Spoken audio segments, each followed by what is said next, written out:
What's going on, guys? Aaron from Top Tier Gaming here, and today we have another duel between me on the left playing Live Twin and my friend Korn on the right playing the Machina control deck. I also have Patty here with me co-commentating. You can say what's up. Hello, everybody.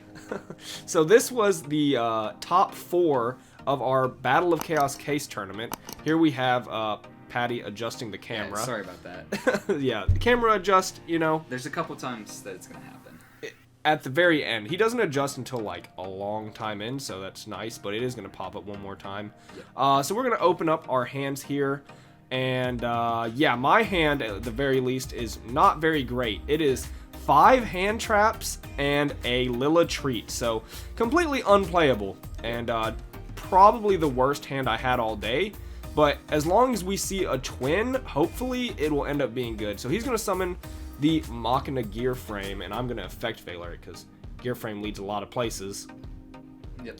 And he's going to set 3 and pass, and I do luckily top deck the Kiss-A-Kill, which allows me to play. Luckily, he doesn't have anything to the response of the effect. Machina control is known to have a lot of really good traps that can interrupt your plays, and he's going to activate everyone's favorite card, Goes in Match. And Goes in Match is killer versus twins because all of the twins are different attributes. Yeah. And especially the extra deck as well are all different attributes. Yeah, pretty much every floodgate in the game hurts twins really bad.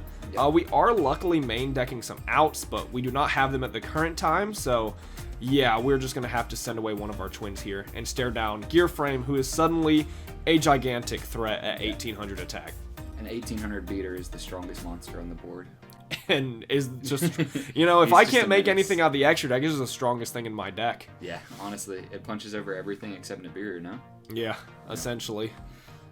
And he's going to pitch a monster to special summon the, what is this thing even called? That is Machina Air Raider. Air Raider. It has the effect that during your opponent's turn, you can target a face-up machine and special a machine with a different level, with an equal or lower level in your deck. And we can't see it, but he pitched the Citadel. I do remember that, but we cannot see the graveyard at this time. Yeah. I'm going to take 1,000 damage from that attack, but I gain 500 life points when he declares the attack, so that's pretty nice. Gaining some life. We only take 500 from that swing, essentially. Yep.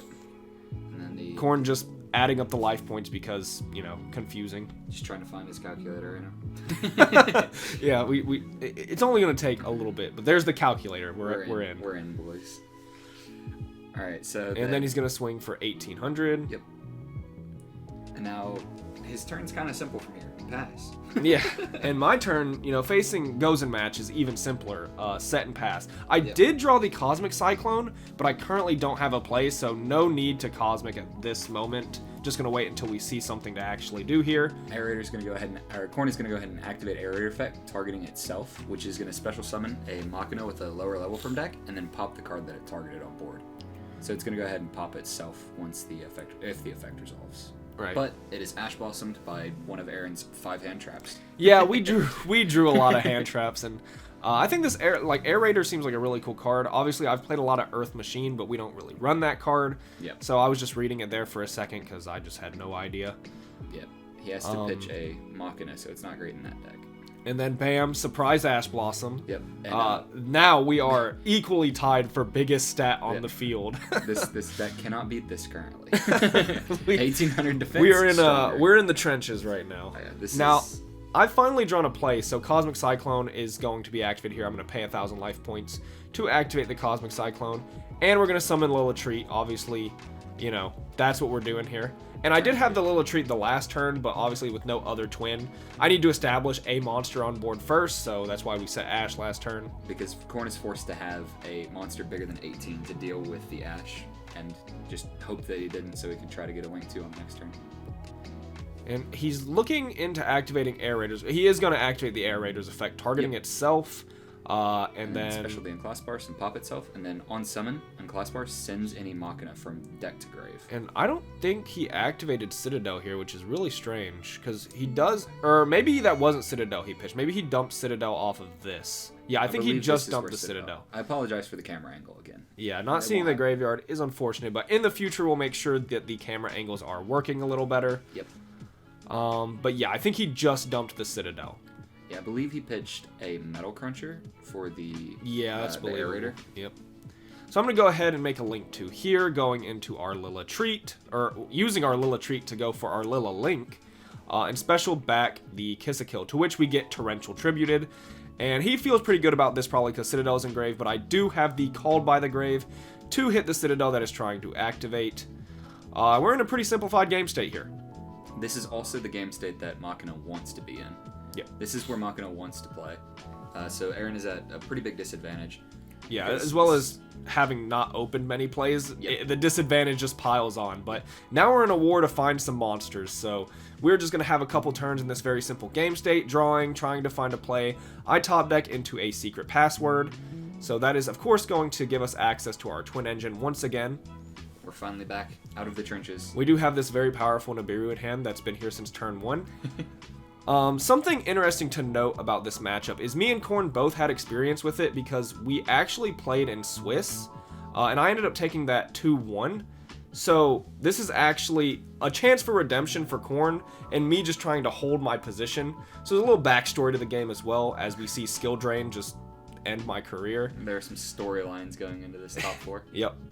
And Skill Drain, obviously very good versus twins. I mean, my monsters are 500 attack. Yep. So we actually last turn swung with the Lilla, and we're just summoning monsters to deal some damage. That's the game state we're in. We gotta push. Yep, you gotta. The game state's so simplified that normal summoning 2 500s and swinging for a K, that's the best game plan he's got. We're gonna swing for 1,000 here. I did that first before making a bigger monster because I just don't want to get striked. I want to get my 1,000 first. Yep. But I think I just decide, hey, I'm going to put him on drawing a monster. I'm going to leave 2 500 beat sticks on board.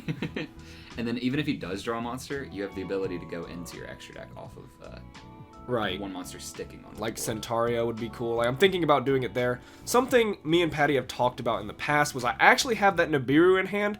I could just summon it for a 3k beat stick, but while I was playing, I just wasn't even thinking about that. Yep. So we have this dead Nibiru, but honestly, we could have been punching with 3k here. He's going to activate Extravagance, I'm going to Ash Blossom, and he activates Solemn Strike, so knowing we would have gotten striked on our Centaria gives some remorse there. Remorse isn't the word I'm looking for, but that's what we said. I can't even think of the word now either. Once you fumbled It's on it, justice. double fumble. It's justice. Some, yeah. Some vindication. Yeah, that's the better Vindication, word. There's that's the word good we're word. looking for. But Yeah, we're still, even after his Extravagance draw, we are still in this great game state. To the point where we've been Gozen matched on our Lilla, because 500 is too powerful. In fact, 500 is so powerful, he's going to Ice Dragon's prison. And go ahead, and he wants to say, get both of them.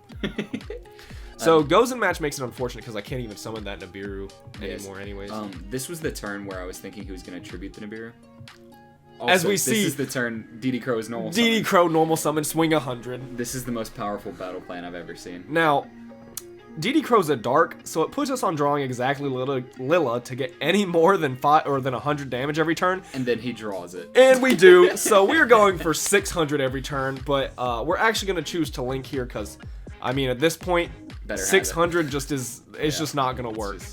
That clock is too large. The 100 every turn is where we were at. We're swinging for 11. Putting him at 18, we are just 2 turns away from victory in this game. This has been the greatest game of Yu-Gi-Oh! I've ever seen played. This is the definition of top tier gaming. Yeah. YGO. And then Korn draws the best spell in his deck. Yep, Redeployment. unfortunate. And I believe he pitched a Machina so he can search any 2 Machina cards, which is crazy. But his goal here is definitely Fortress, so he's just going to grab 2 monsters anyways. 2 big ones. Go ahead and pitch for the Fortress if it gets dealt with. And at this point, my win condition in this game was hoping he didn't see a monster because it is on way more traps than anything else in this deck by far. Yeah. It's around 20 traps. Yeah. And once Fortress is summoned, I kind of see the writing on the wall. And unfortunately, we are not going to win this game where, you know, I mean, my hand was loaded, right? I mean, it was so good. 5 hand traps plus 2 twins. It's so good. No. It was 4 hand traps and not a twin. It was a twin, but the wrong one. It was rough. Yeah, so we're gonna take the L in game 1 here. Yeah, we didn't open that well, but we did turn it into a silly grind game. Yeah, the game 1 is also pretty rough because Aaron has a lot of hand traps that are stuck in deck that don't really do anything. Like Nibiru, that card's just not good in that matchup. I think it's just Nibiru though, because Valor's good on the gear frame. You know, Imperm as well. Ash is really good, and DD Crow has its moments where it's really good as well. But I'm going to start off in game 2, starting with the twin play. I know I opened double DD Crow this match, which DD Crow can be very good against this deck, but it also has times where it's just, you'd rather it be like Ash Blossom or any other hand trap. Yep. We're going to go for the Kiss-a-Kill, but he DD Crows our Lilla Link, so we have to go for this play. Or no, is that after this? It might be after this. Has he not DD Crowed yet? You have not activated the Lilla effect. He's going to go ahead and do it now. Once okay, now he DD Crows. We're losing ourselves talking about game 1. But Lilla still resolves, specialing the Kiss-a-Kill monster, and we finish our board with the Link 2 Kiss-a-Kill. Not Trouble Sunny, but it can still bring back the Lilla for a pop. Which is still decent for being hand trapped, but definitely not where Aaron wants to be in a game 2. Yeah, for sure. I would love to have gotten to Trouble Sunny, but we're going to set 2 back row. He's going to start his turn, and we're going to a pointer of the Red Lotus, revealing our double DD Crow, and his hand is stacked. This is probably the best possible hand for him to have drawn. Well, Gear Frame over Fortress. Yeah, outside of Fortress, every card in that hand is a bomb. Like, Aaron has to think quite a bit about this to determine what he wants to remove from the hand. Yeah, because every card in there is a bomb. Right. There's a lot of issues with this hand. I feel like looking at it, Called By hurts Twins so bad, so I think about the Called By for a while. I know we're not hitting Fortress. I choose Punishment because if he's able to set up Punishment this turn, I just like, and I don't hit the Called By, then he's always able to Called By my Lilla Treat anyways, or my Lilla Link, and I'm not going to be able to get her effect. But if I don't hit Punishment, he's just able to start the turn with Punishment, and I have nothing. I have 2 DD Crows, so I felt like hitting Punishment had to be done. Yeah. At this point, Ice Dragons is less impactful, and the Skill Drain, at least I'm still able to make something here. Going into main phase, I summon a DD Crow, and instant Skill Drain. DD Crow, his effect is too powerful, so we have to hit it now. His on-field effect, too strong. Yeah, it's just very good. To swing for 100. Yeah. And we know he's got the Ice Dragon's Prison. Yep. Gonna go ahead and make another Link 2, going into the Lilla. Whose effects are still negated, so we're making her just so that next turn we can bring her back with the Trouble Sunny, potentially. Trouble Sunny is gigantic, so that's really nice. It can also activate its effect under Ice Dragon's Prison, so if he activates it, he can just chain it. Correct? We're gonna swing for 3,300 here, which is a lot of damage. The interaction with Ice Dragon's Prison you mentioned definitely was going on through my head the entire time because I didn't want to use Trouble Sunny until he used the Ice Dragon's Prison. Yep. And with Skill Drain, Trouble Sunny has almost no problem versus Skill Drain because she can still activate, and then her Grave effect is also very good versus Skill Drain. She's also just huge. Here we go. We're back to lens again a little bit. It's not great, but so Korn actually top decks into Machina Citadel, which was 100% just the best draw in his deck here. Definitely. Because Fortress Citadel puts me in such a weird position here. It's like there's so many different things because I also have a Crow in hand that I can choose to do looking at a field of just Fortress and Citadel. Especially while there is a Skill Drain that would negate both of my twin effects coming back from the graveyard. Yep. So yeah, it's just overall a tough position. Because if he crashes the Fortress into the Trouble Sunny, Fortress will activate Engrave along with Citadel to pop any card on the opponent board, and as well as Citadel summoning from the grave. Right. Which is just catastrophic, honestly. And, we do have the DD Crow in hand, so once he attacks here, I have a couple of options. I have the ability to just use my Trouble Sunny to special summon my Links, or I could DD Crow on attack declaration to hit the Citadel, let the Fortress pop something, but, his Fortress goes to grave, Citadel's gone, and sure, we lose our Trouble Sunny, which puts us on drawing into something, but we know he has Ice Dragons as well, which just made this so hard, because under Skill Drain, he can just bring back my giant Trouble Sunny, and we're just in danger. He's looking down, 58 damage on board? Well, the Fortress would be gone, because it'd have to run correct. into... Apologies. Yes. But yeah, it's just overall really strange. I choose to bring back the Twins and activate their effects, even though they are negated currently by Skill Drain. And I'm choosing Lilla to target the Skill Drain. Asking if he has a response, but there's not really much you're going to do against links that are negated.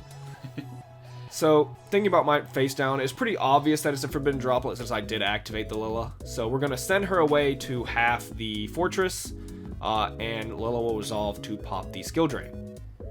Yeah, this is a very good technical play from Aaron. It's definitely something that if you're trying to get better, you need to think about these kind of interactions with droplets and on-field effects under skill drain. It's very important to keep in mind what you can do when you can do it. But in this situation, he's just down bad. Yeah. Fortress plus skill drain, and then the Ice Dragon's prison on top of it is just Ice very Dragons rough. makes this very, very difficult here. Yeah. It just summons back another 33, and he's just he's sitting gonna with so much damage on board that it's really hard for twins to get back into the game like this.